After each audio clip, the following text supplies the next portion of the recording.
Hello, folks. Welcome to the show, and thank you for joining the Healthy Rebellion. Hello, wife. How are you? Hubs, I'm good. Nice. You're looking dashing in your Elemental Labs hat. Yeah, I'm covering up my gray stripe along my root line. Awesome.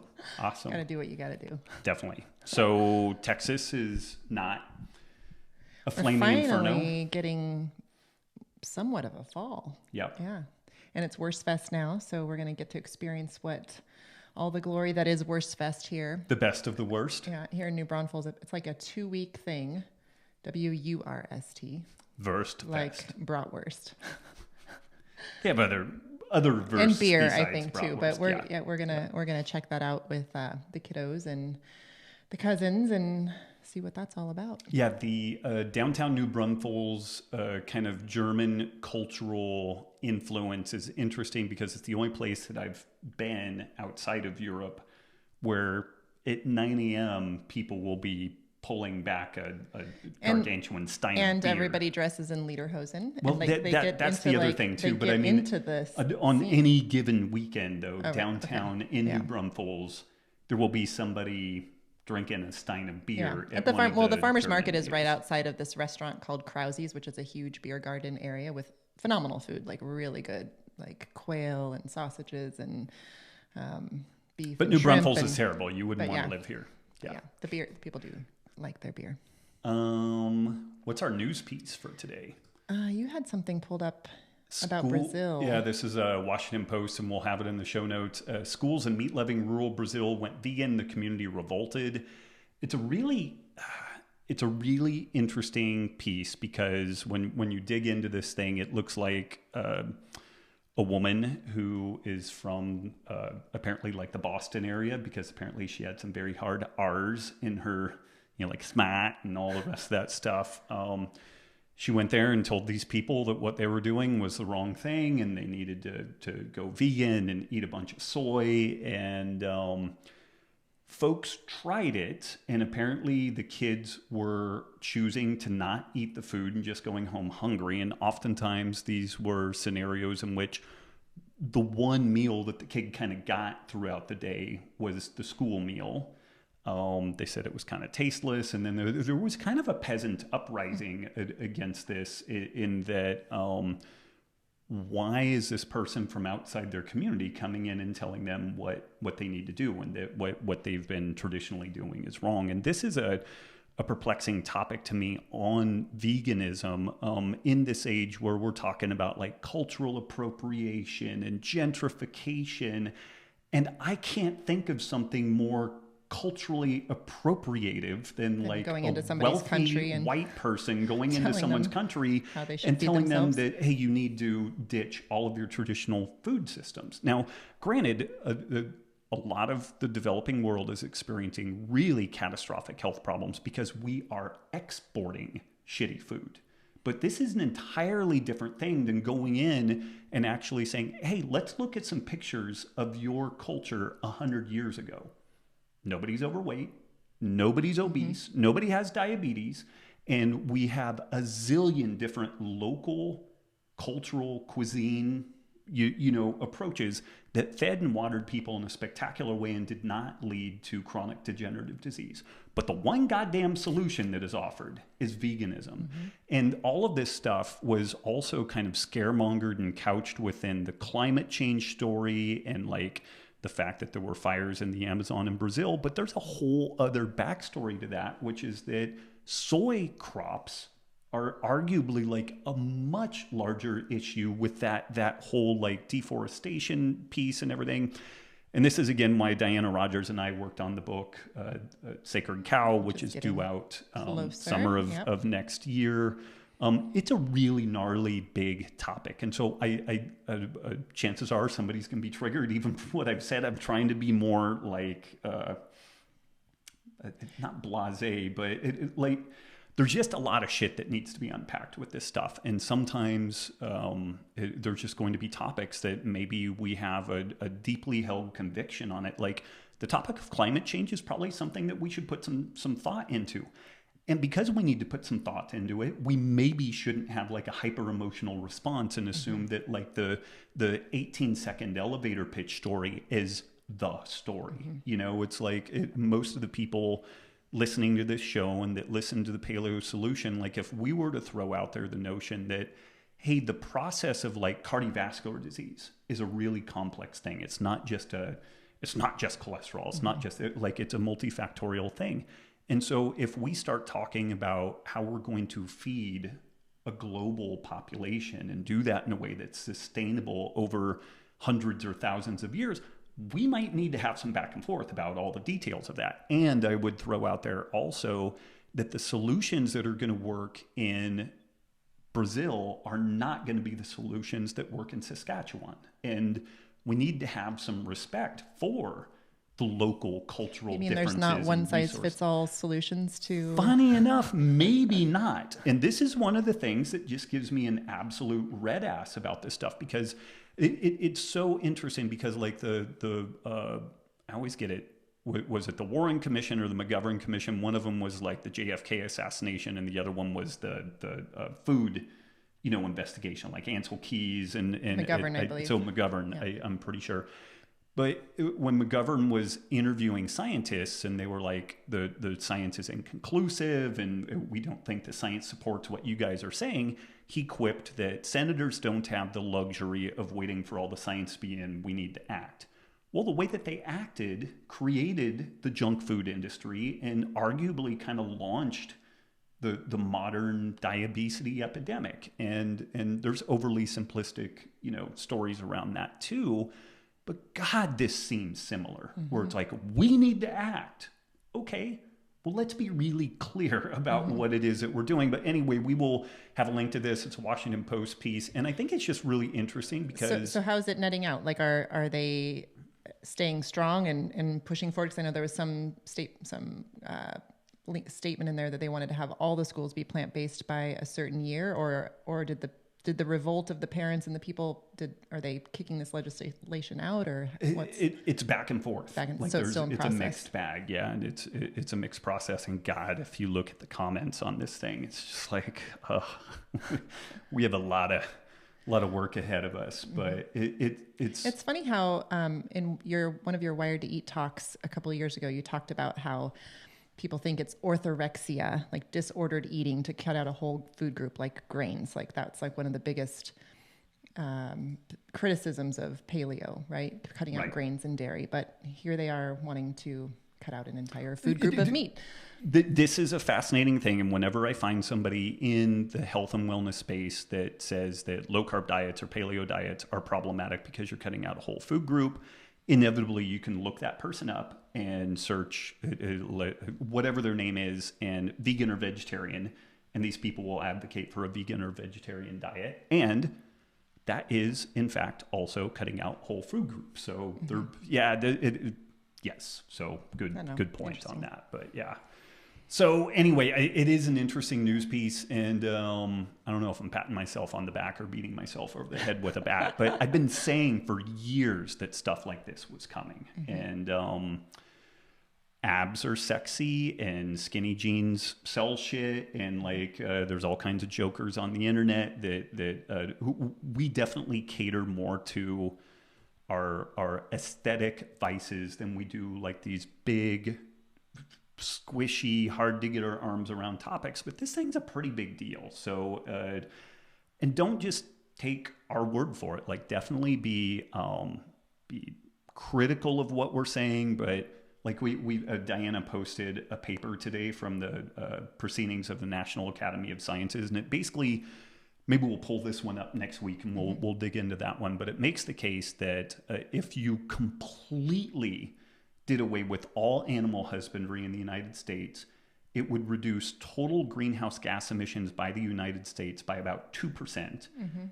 And then there's the whole knock-on piece to that most of that is within this thing called the nitrogen and carbon cycle. So it's arguably a natural process in which carbon is both liberated and sequestered back and forth. And it's kind of ignoring the fact that if we went something like the white oaks pasture process, we might actually sequester carbon. So there's a whole deal with that. And then in this PNAS piece, it said it would undoubtedly damage people nutritionally. There would be nutritional deficiencies. People would overeat because they tend to eat beyond their normal caloric intake.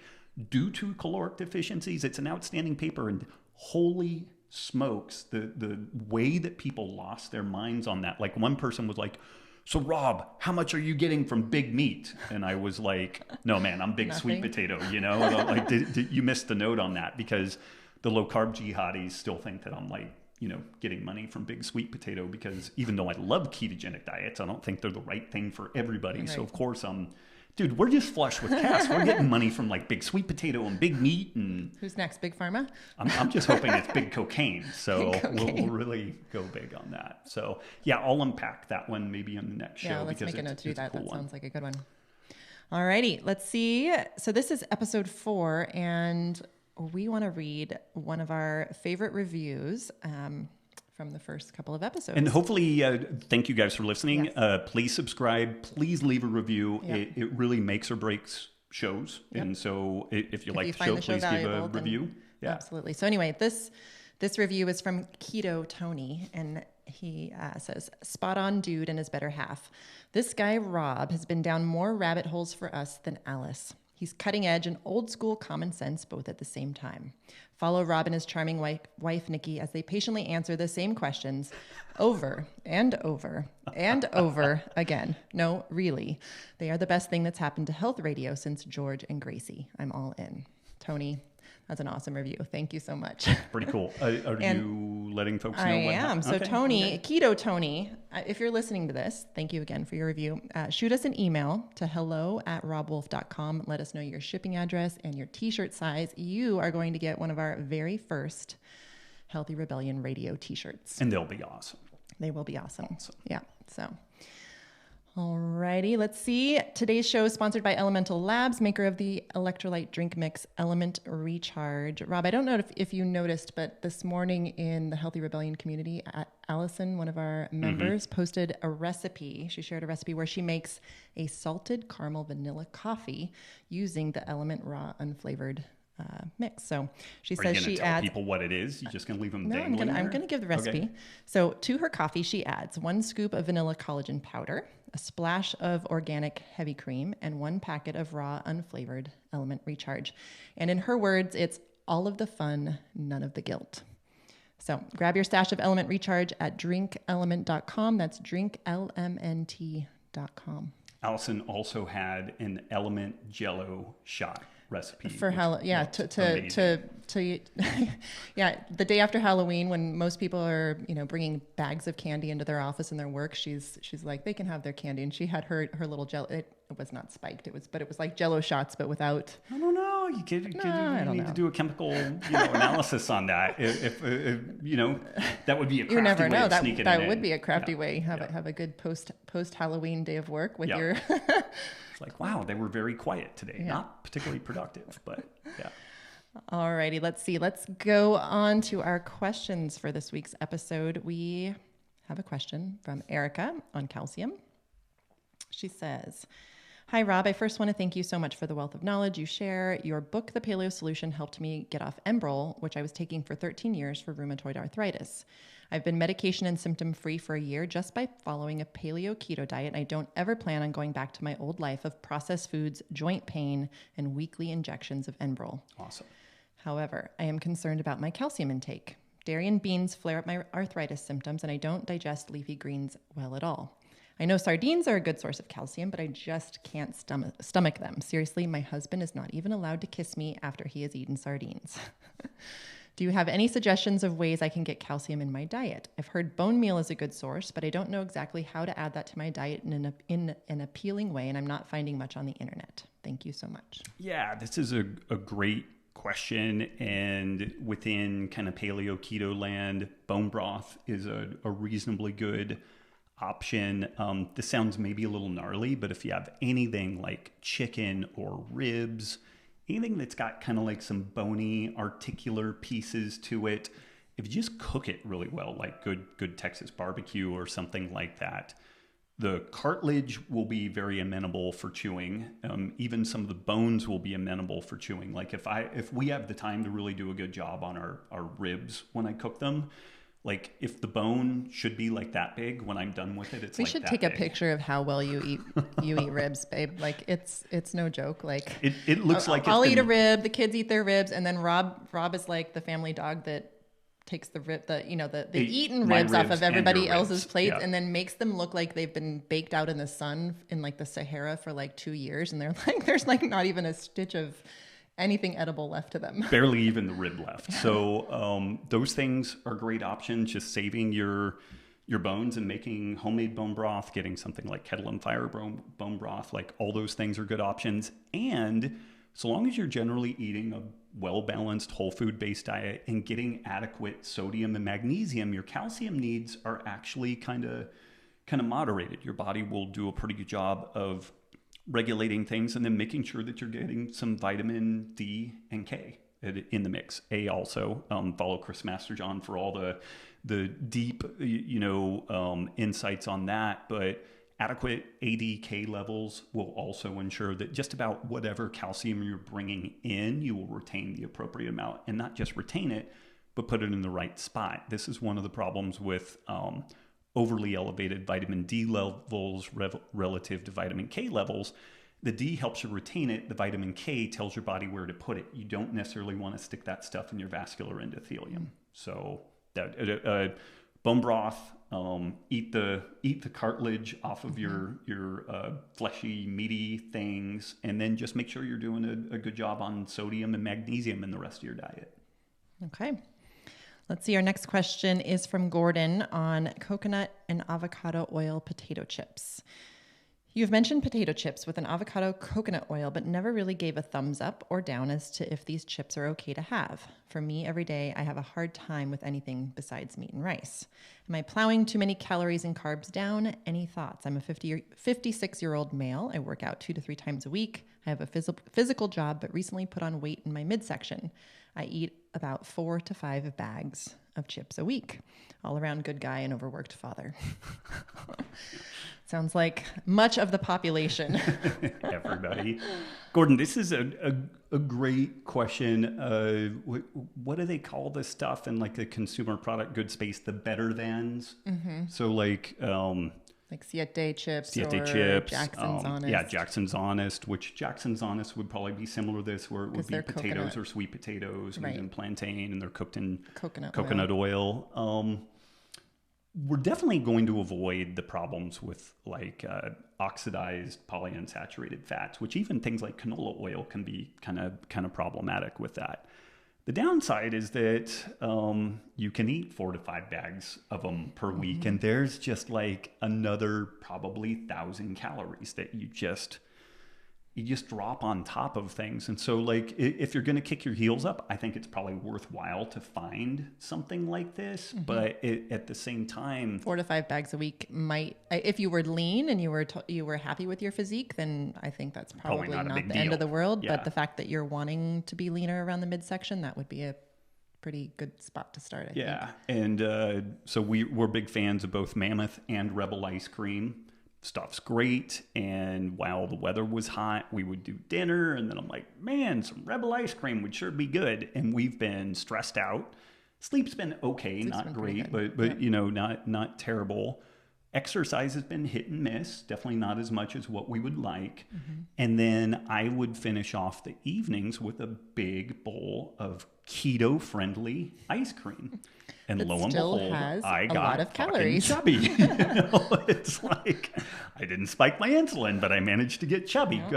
Go figure. And so I guess in this case, for the like super over the top insulin hypothesis, folks, is like, well, those potatoes have insulin producing. Okay, yeah, it might be a problem.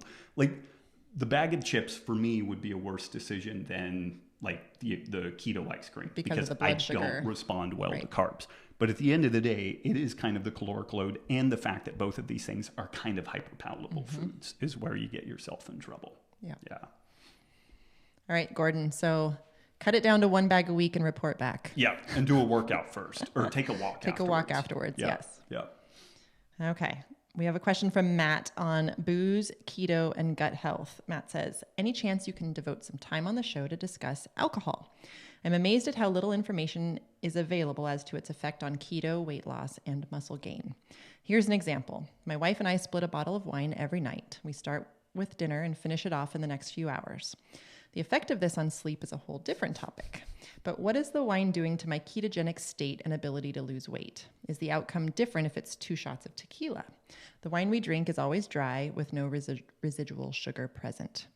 Last question. I'm a winemaker and have always wondered about the effect of the preservative that I use in wine, sulfur dioxide.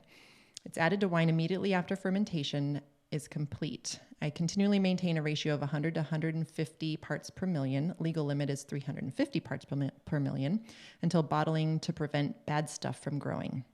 I was trained that the SO2, sulfur dioxide, doesn't kill the yeast and microbes. It just prevents them from growing. What effect does that have on my gut bacteria? N equals 1. I haven't noticed any difference in my gut, intestines, and stool when drinking wine or abstaining. Also, hard alcohol doesn't have preservatives in it because almost nothing grows in that much alcohol. And then he has a couple of links. Those links are mine. Oh, you put those links in there. Yeah. Okay. Yeah. Okay, those are your notes. And he said, thanks for everything. Teaching has had a positive impact on his life. That's awesome. Oh, bring back the controversial truth. Yeah. We had to hide the controversial truth for a while. Maybe someday we'll tell the story behind about that. Yeah. But so Matt, I mean, where do we begin unpacking the booze Okay, deal? so does it affect weight loss, muscle gain? What's your the state first of problem ketosis? with doing a half a bottle of wine a night? The sleep piece is the big the calories, the calories in the sleep. Yeah. And again, if we want to make it damnable hard, bordering on impossible to lean somebody out, just disorder their sleep. Like we've seen this in police, military, fire, new parents.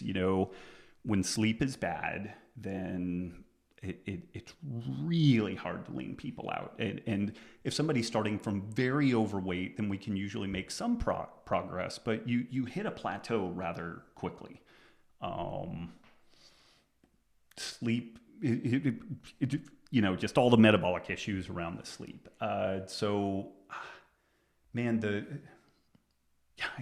Just kind of spinning out on this. Like, booze is going to be problematic for sleep. And it doesn't kick you out. I mean, if the ketosis or not ketosis is kind of a non-issue. Okay. It still is kind of down to what the caloric load is. I will say, in general, I notice that something like tequila or vodka disorders my sleep less badly than wine. And there are wines out there that I think are generally better than other wines, but still, any type of wine generally will be more disturbing to my sleep than tequila or vodka. And again, like it's handy if I can drink earlier in the day. The further away from bedtime I can drink, then the less of an impact it has, all other things being equal. So on the sulfur dioxide, I dug into this, and it's interesting. Sulfur dioxide as a food additive is a cardiac and a mitochondrial toxicant, but this is only in vitro. In vivo, you don't really see this effect. And this is so many of the problems when they're like, nitrates and nitrites are terrible. When you look at them in vitro in a petri dish, then these things end up being problematic. And then almost inevitably, when you look at them through the perspective of actually consuming them the way that you would normally, not being like cut open in a giant petri dish and chemicals dumped on you, oddly enough, the response is different. And so another piece that we have in here, which we will have in the show notes, is that in general, whatever food preservative you want to look at, and there's a huge list of them, if they expose people to a food preservative, then their gut microbiome changes initially. And then over the course of time, it tends to go back. And this kind of reflects what he reported, which was he hasn't really noticed a difference one way or the other. And then within that, even with it changed the gut microbiome, when you sneeze, your gut microbiome changes. When you pee, it's like if you watch a scary movie, it changes. And so this is one of the things that makes me crazy about the state of our understanding of the gut microbiome. We need to be able to, this is like taking a picture within the 2.5 hour movie of Fight Club and knowing anything about what the movie is relative to seeing the 2.5 hour deal. Yeah, gotcha. Like we are so infantile in our understanding. We know that gut health is important. We know that gut microbiota is important. And that's about the extent of our knowledge on it, in my opinion. Like there are some people out there that claim some really deep knowledge on this stuff. And I think it's kind of bullshit. Maybe I'm wrong, but we have different things that we can do to try to clinically affect the outcome of our gut health. And again, I think that that's just kind of like, well, let's try it and see what sticks to the wall. It's not like we have a really deep understanding of what's going on. Fiber helps some people, it wrecks other people. Same deal with probiotics and prebiotics. And so, in this story around the food preservatives, the fact that it changes the gut microbiota and then the gut microbiota tends to shift back to where it was before, it's kind of like a shrug. I'm not sure what to say on that, but I could make the case that if he's not looking, feeling, and performing the way that he wants to, that he probably needs to dial the booze back. It sounds like he's been doing that. This is like their routine. They share this bottle of wine. So Matt, I would be really curious if you're game, if your wife is game, like, you don't say how heavy you are and how much weight you're trying to lose, but you probably have a sense of how much you're losing per month doing what you're doing. Maybe do a month of no wine and shifting to tequila and see if there's a difference. Yeah. See if it changes your sleep quality. Maybe it has an impact there. Yeah. Be kind of interesting. And then if Report you do back. that, tell us. Yeah. Especially on the call-in show. Yeah. That would be a great time to call in. Yep. Okay, let's see. Question from Bill on pumpkin seed oil. Let's see. Bill says, on a recent hiking trip to Slovenia, beautiful, beautiful country, by the way, we were introduced to pumpkin seed oil. It is big in the region and also in Austria. It is sometimes toasted, sometimes not, and has a wonderful nutty flavor. We used it on green salads. Our usual salad dressing is a third MCT oil mixed with 2/3 high quality extra virgin olive oil. We avoid all commercial salad dressings because of their crap seed oils, soy, canola, etc. Pumpkin seeds are regular for us, along with healthy tree nuts. Any reason from a paleo or keto standpoint to not use pumpkin seed oil alongside our usual? Many thanks, Bill. Pumpkin seed oil does have a modest amount of polyunsaturated fat, so they can oxidize. So you might have some, lipid peroxides to deal with. So, get a good quality, make sure it's in a dark jar and it's kept relatively cool. I suspect pumpkin seed oil is similar to olive oil. If you stick it in the fridge, it's probably going to solidify because even the monounsaturated fats can solidify at refrigerator temperatures. But otherwise, I think use it reasonably. Once it's open, try to use it. Use it in a fairly frisky fashion. You don't want to have a bottle that's 3 years old. You don't. Like vinegar that's super old usually is good, but oils you don't want to. They don't get better with time. Yeah, right. They do not improve with age. Okay. Let's see. Our last question for this week is from Sue on gluten and thyroiditis. Sue says, I am very confused. I've been following a gluten-free diet since 2006 when a practitioner told me I had Hashimoto's thyroiditis. I've been told no gluten, not even a little bit. I recently changed my primary care physician and he sent me to an endocrinologist to straighten out my medical dosage. I asked her about the relationship between gluten and thyroiditis and she said, quote, there is absolutely no correlation between thyroid and gluten, unquote. So I ate a cookie, OK3 yesterday, and I did not feel awful. I'm just seriously confused. Thank you for your kind time and attention. Yeah, what I did is I went to PubMed and I put in the search term, and we have this in the show notes, gluten and thyroid, and there's a lot of returns. Now, a lot of it is not germane. It deals with a bunch of, it's just kind of random stuff. But when you poke around in there is a ton of literature with connections between thyroid dysregulation and gluten cross-reactivity. So the fact that your endocrinologist said there is no correlation means that this person has not researched the topic at all.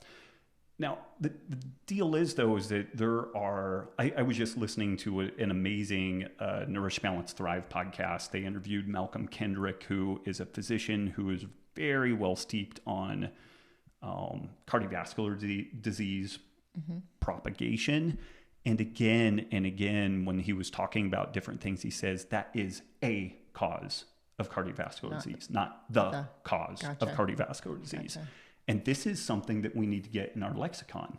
Gluten can be a cause of autoimmune disease. It is not the cause, but there are multiple factors that can come into this. Now, it is interesting that when you really dig into that story, it's usually some issue with tissue transglutaminase, which is a ubiquitous enzyme in all of our cells.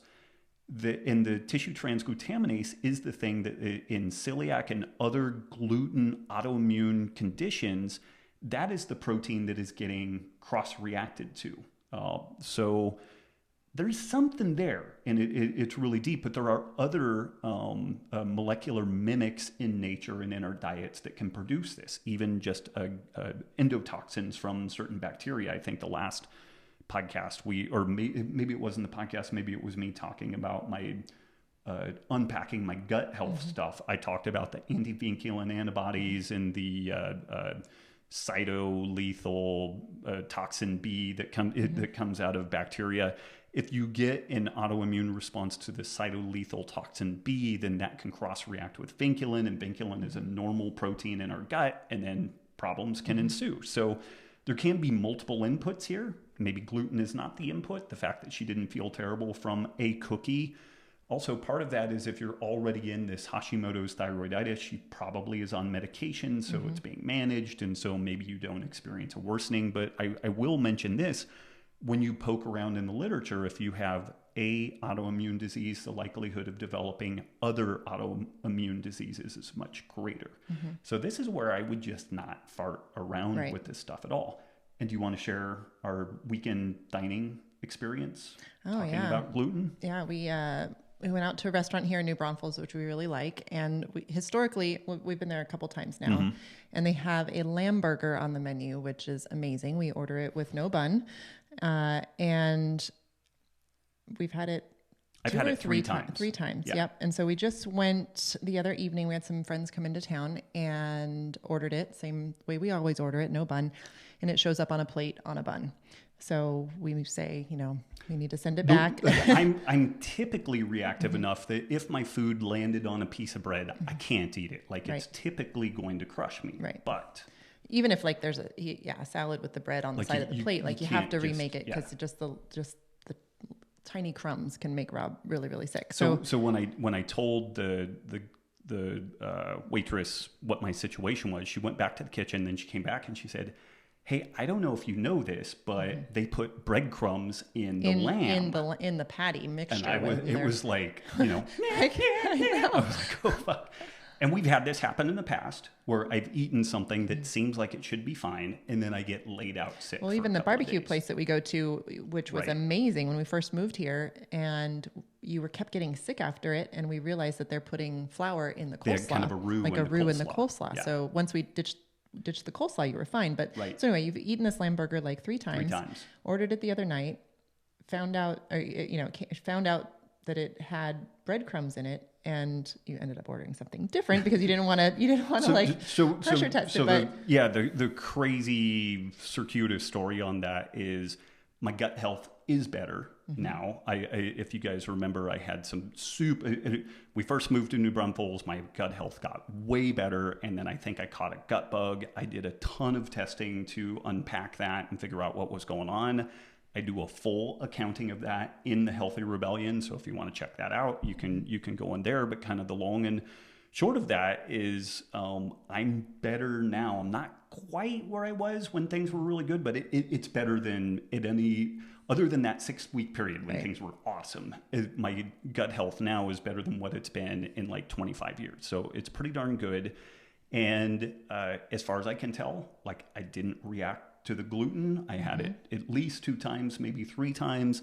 And the waitress said, "Well, are you going to play around with that?" And I was like, "No, I'm not, because my mom died from celiac complications. And if I'm just at a spot where I don't get sick from cross-reactivity and I don't need to be as neurotic, that's a huge win, But given what I know and given my family history and everything, it would seem to be silly to just tempt fate in that way. Which is similar for Sue's situation. So this was my big circuitous thing to get back to that is you have a known autoimmune condition, the linkage between gluten and other molecular mimics like that are very well established.